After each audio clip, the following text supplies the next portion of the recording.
This is Lecture 2B on the precise definition of a limit for Calculus 1.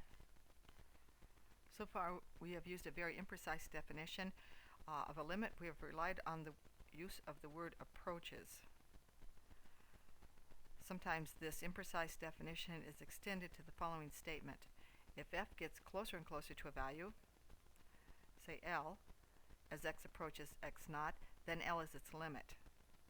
This is not true. This is an incorrect statement. And here's the counterexample. Consider the decaying exponential e to the minus x. As x approaches infinity, what is the limit of e to the minus x? Well, from a graph, we could say it is 0. Using that statement, we might say it gets closer and closer to 0, and that is true. It's also getting closer and closer to minus 10 and closer to minus 200. So what is the limit? In other words, this imprecise definition of a limit does not give us a limit. We have instead a very precise definition of a limit, and this was given to us by Karl Weierstrass, who laid the foundation for modern analysis in mathematics. At this point, you will appreciate again the very concise statements of precise mathematics as opposed to the more conversational approach. Again, both of them have their own utility and validity, and they have their own limits. So with this precise definition, everything will be very concise and condensed. So we start with the first sentence. Let the function f of x be defined in an open interval x naught, except possibly at x naught itself. Within those few words is incorporated this whole idea that to find a limit, you must have function values or data points very close to x naught. So this is why f is defined on that neighborhood about x naught. However, the value of the function, f at x naught, doesn't even have to exist. So all that is wrapped up into that first sentence. The next sentence is the notation. We say that the number L is the limit of f as x approaches x naught. And here's a notation right here that we have been using. Limit, and then the subscript is x approaches x naught of f of x is equal to L. Okay, so that's just our notation. And here is the statement of the precise definition of a limit. If for every number epsilon greater than 0, there exists some number delta such that f is within plus or minus epsilon of L whenever x is within plus or minus delta of x naught. Epsilon and delta are arbitrary. If you go further in mathematics, it will just be epsilon delta city.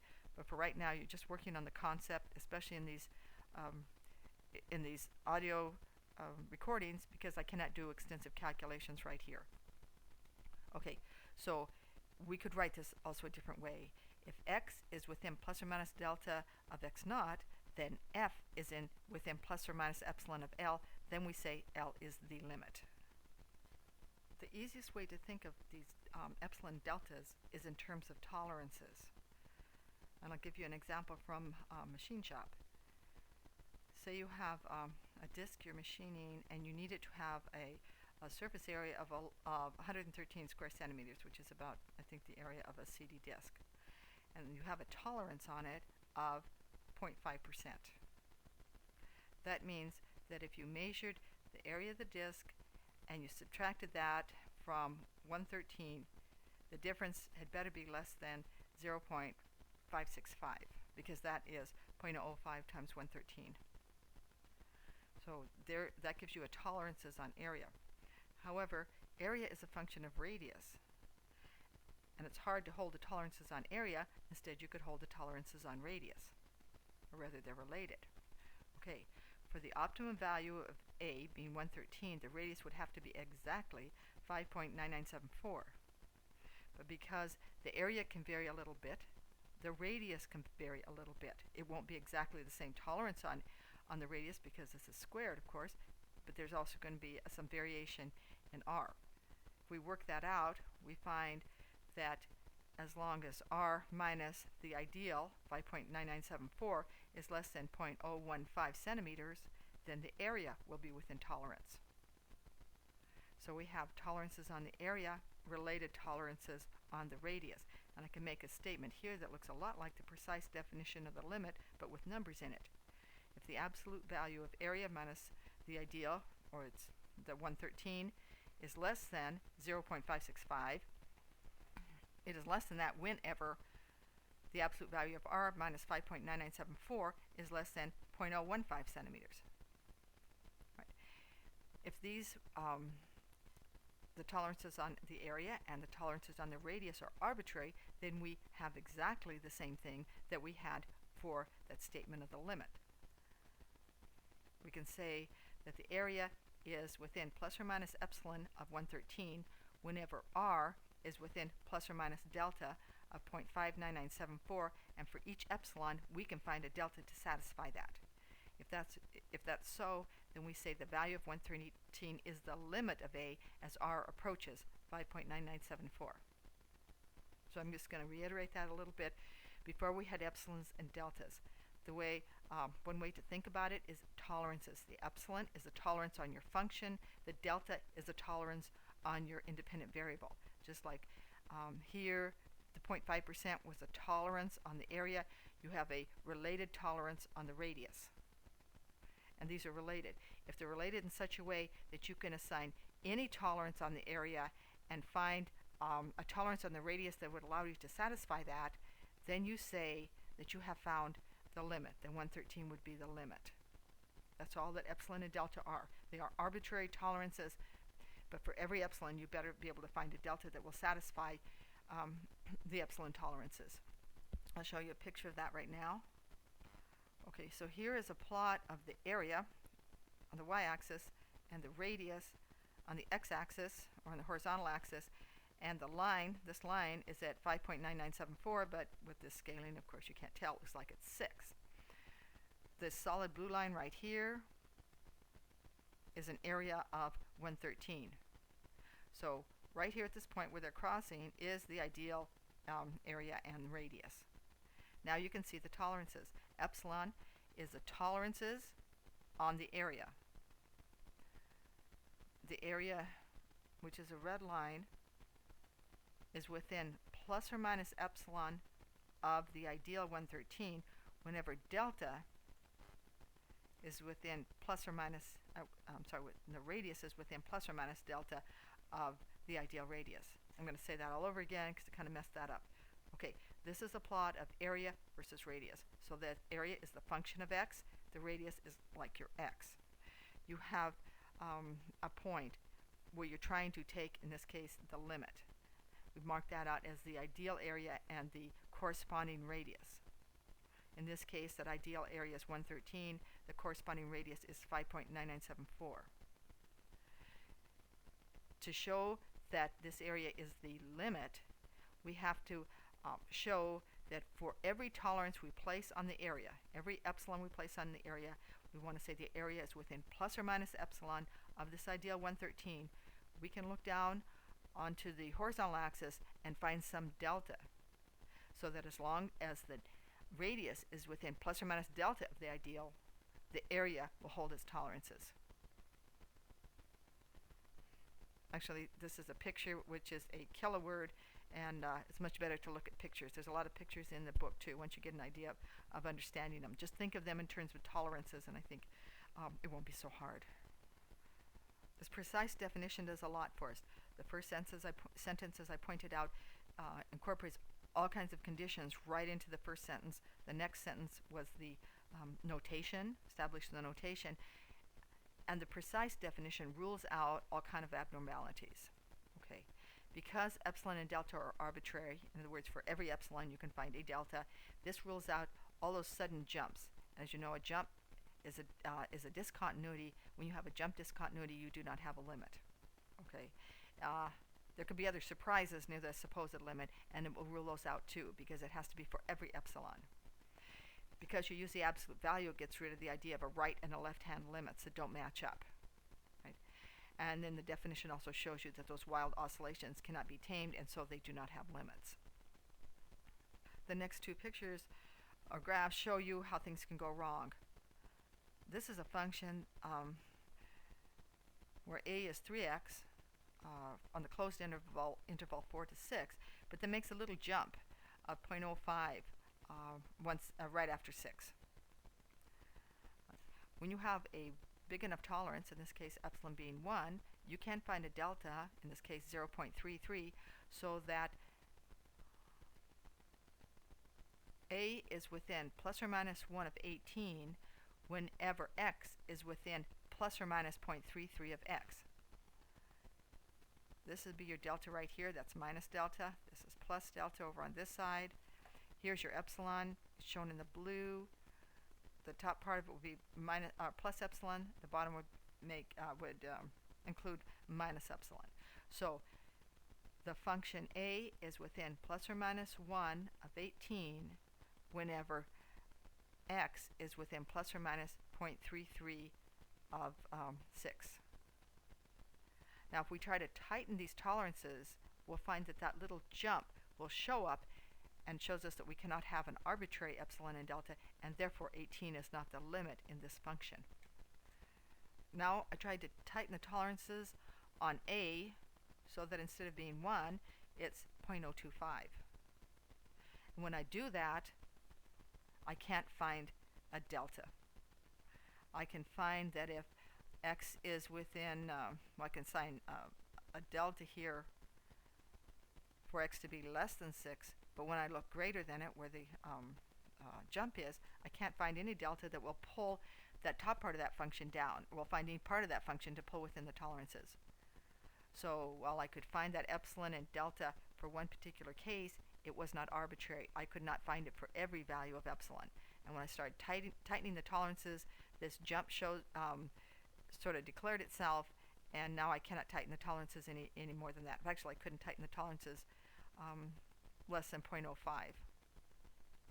This shows that 18 is not the limit of this function, because epsilon and delta, the two tolerances, cannot be made arbitrary.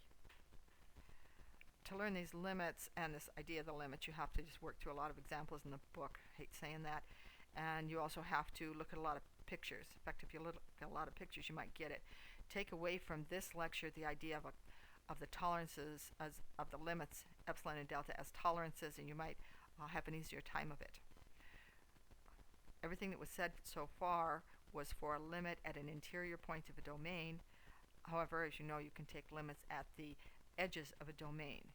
And to do that, you would need to have a right-hand limit or a left-hand limit. If you're looking at the lower edge of the domain, all you need is a right-hand limit, because you just need the function defined in an open interval on the interior side of the edge. So here is a definition for a right-hand limit. Everything is the same, except the function only has to be defined in an open interval to the right of x naught, because the function isn't defined to the left of x naught, since x naught's on the edge of the domain. Okay. We again have the notation given here. Okay, and we say with a little plus that this is going to be a right-hand limit. That means the function minus the limit is less than an arbitrary epsilon whenever x is within x0 or x0 plus delta. You only have to go to one side, not plus or minus delta, just plus delta. Okay, for the left-hand limit, everything's the same, except you just it would be x between x0 and x0 minus delta to give you the left-handed limit. So this is really a very minor extension. Before, x had to be within plus or minus delta, and now for right-handed limit, it only has to be on the plus side. For left-handed limit, it only has to be on the minus and minus delta. The precise definition is also extended to horizontal and vertical asymptotes. In this case, for the horizontal asymptote, the delta is gone. And what we mean by horizontal asymptote is that as x approaches infinity, f of x approaches some limit L. So the tolerance is still held here on f and L. F minus L has to be less than plus or minus epsilon. But in this case, x can just get bigger and bigger and bigger, and it's easier to see this on a graph. Okay. Here is the decaying exponential. If I say that epsilon was, for example, 2, then as long as x is greater than 1.75, the tolerance is held. Okay. What if I say that epsilon has to be, like here, say 1.5? Then x has to be greater than 2. In this case, m is 2. So every time I tighten the tolerance, I can find some number m, and for all x greater than that m, the tolerance will be held. Right up here, if I want to say that epsilon is 1/2, that would work for all x greater than m. Every single x from 3, m is 3, all the way up, the tolerance would be held. Okay, and you can keep going like that. If you want the tolerance to be 1/4, okay, that would work as long as x was greater than 4. In that case, m would be 4. And this is arbitrary. As much as I want to tighten down epsilon, all I have to do is raise the value of m. And the function will be within plus or minus epsilon of that limit. Then L is the limit. In this case, 0 is the limit of the decaying exponential. Now let's try the vertical asymptote. And for a vertical asymptote, f of x is approaching infinity. It's getting bigger and bigger and bigger as x gets closer and closer to some value x naught. And here's a statement. It looks very similar to the horizontal asymptote, except now f is greater than m, or you could say less than m if f of x is going to minus infinity. And the tolerance now is x minus x naught is less than delta. Again, this is easier to see on a graph, so I'll show you that now. Okay. In this case, this function, although I didn't write it here, really does have a vertical asymptote at x equals 0 because there's a term in which x is in the denominator. Right.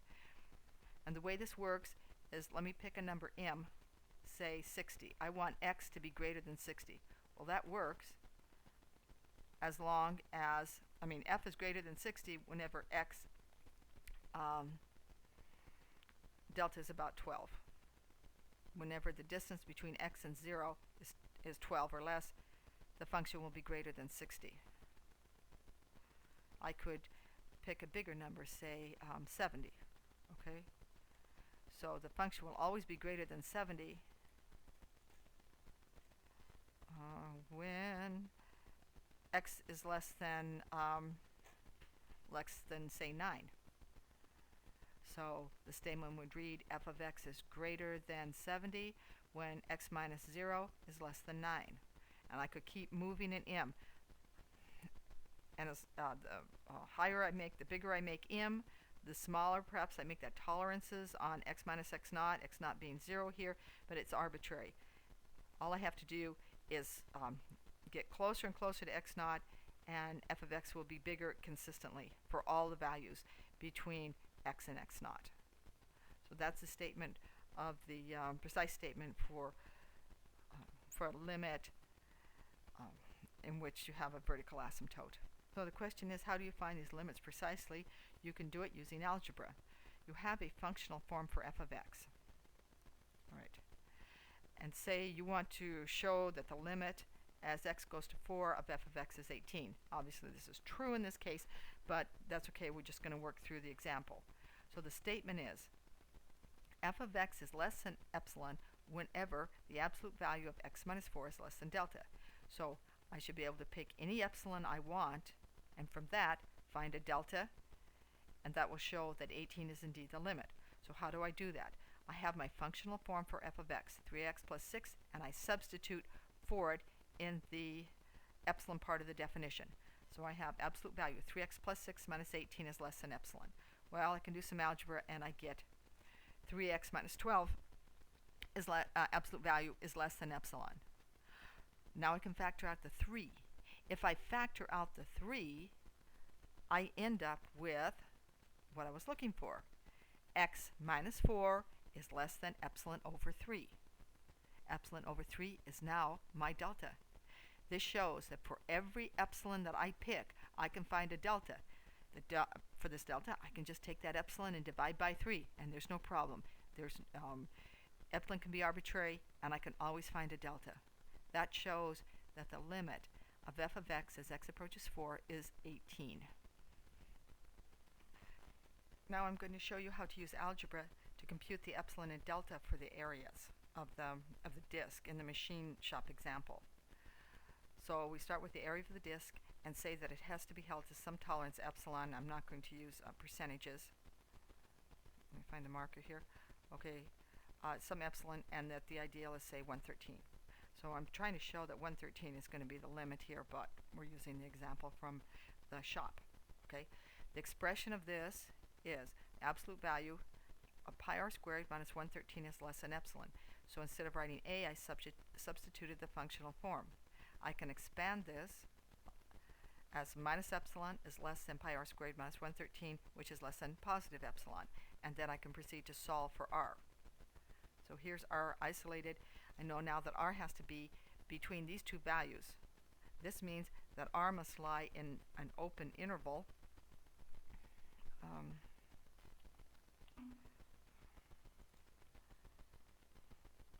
And here's the open interval right here. Okay, r is within this interval.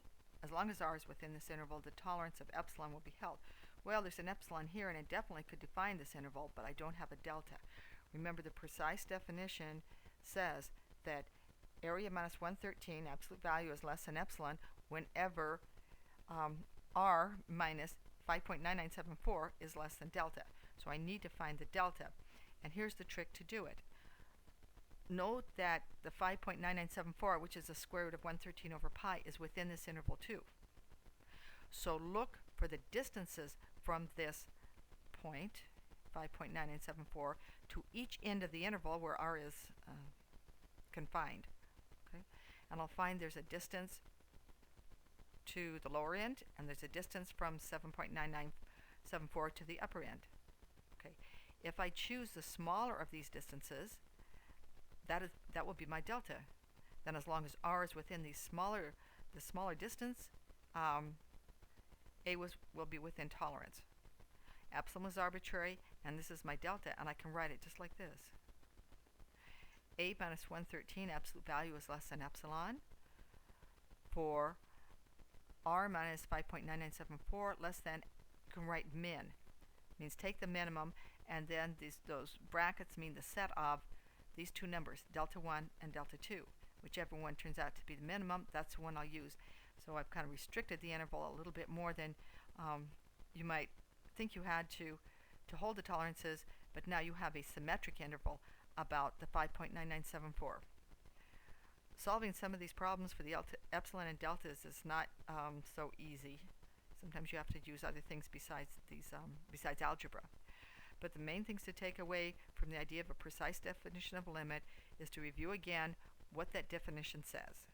And if you think of the epsilon and deltas as tolerances, the f has a tolerance on it, and you must find a corresponding tolerance on the independent variable.